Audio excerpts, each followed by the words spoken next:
जिस मनुष्य में हारने की चिंताएं कम और जीतने की ख्वाहिशें ज्यादा होती हैं, वह मनुष्य मन से बहुत शक्तिशाली होता है।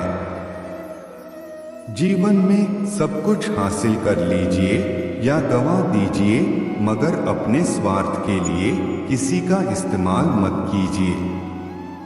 जिस तरह थोड़ी सी औषधि भयंकर रोगों को शांत कर देती है, ठीक उसी तरह ईश्वर की थोड़ी सी भक्ति बहुत से कष्ट और दुखों का नाश कर देती है। कभी कभी अपनी लाइफ में आगे बढ़ने के लिए उन चीजों और व्यक्तियों को भी त्यागना पड़ता है जो कभी तुम्हारी हृदय की गहराइयों में विलीन थे।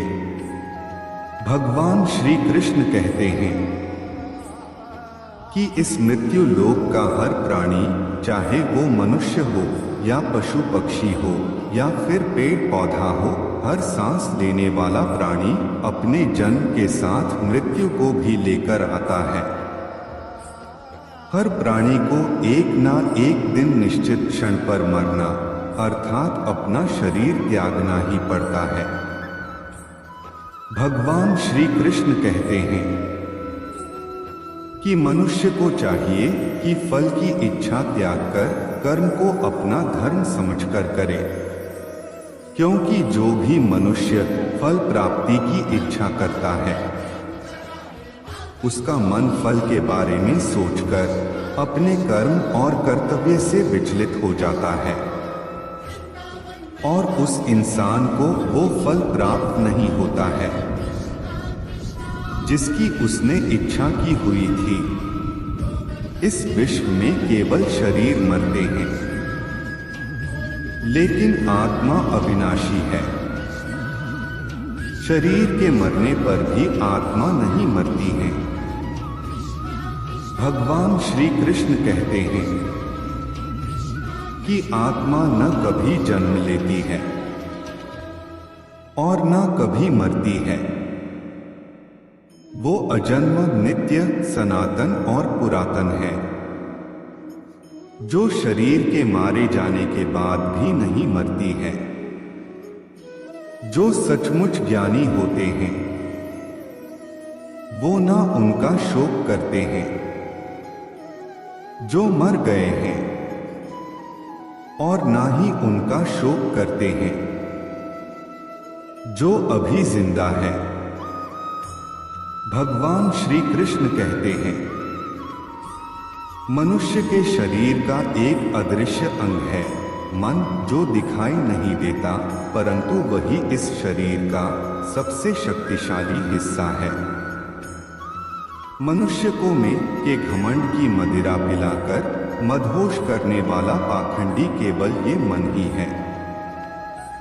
हमारा शरीर और मन कैसे काम करता है? भगवान श्री कृष्ण कहते हैं कि मनुष्य का शरीर एक रथ के भांति है। जैसे आंख, कान, नाक, जीभ और त्वचा आदि इन इंद्रियों को जो सारथी चलाता है, वो सारथी ही हमारा मन है और उस रथ में बैठा हुआ स्वामी वही हमारी आत्मा है। मनुष्य की इंद्रियां विषयों की ओर आकर्षित होती रहती है और ये सब तभी तक ही हो सकता है जब तक जीवात्मा अपने मन को काबू में ना लाए। जब तुम स्वयं मन के अधीन ना रहकर अपने मन को अपने अधीन कर लोगे, तो वही मन एक अच्छे सारथी की तरह तुम्हारे शरीर रूपी रथ को सीधे प्रभु की चरणों में ले जाएगा। यदि मन तुम्हारा स्वामी है और तुम उसके अधीन हो, तो वो तुम्हें माया के बंधन में जकड़ता रहेगा और जब तुम अपने मन पर काबू पालोगे और उसके स्वामी हो जाओगे, तो वही मन तुम्हें मोक्ष के द्वार तक ले जाएगा। भगवान श्री कृष्ण गीता में कहते हैं कि यहाँ सब कुछ बदलता रहता है। कालचक्र में इतनी शक्ति होती है कि वह राजा को रंग और रंग को राजा बना देता है। इस जीवन में एक पल में क्या हो जाना है और दूसरे पल में क्या हो जाना है, इसका आकलन कोई नहीं कर सकता। इस जीवन में कोई भी चीज स्थायी नहीं है।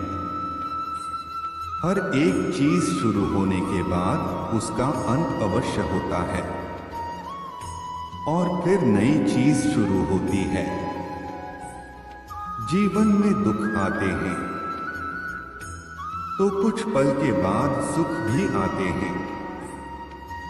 कभी लाभ होते हैं तो कभी हानि भी होती है। कभी जय होता है तो कभी पराजय भी होता है। कभी मान होता है तो कभी अपमान भी होता है। इसलिए मनुष्य को चाहिए कि वह दुख को भी अस्थायी समझकर उसे अपनाए। धन्यवाद। जय श्री राधे कृष्णा।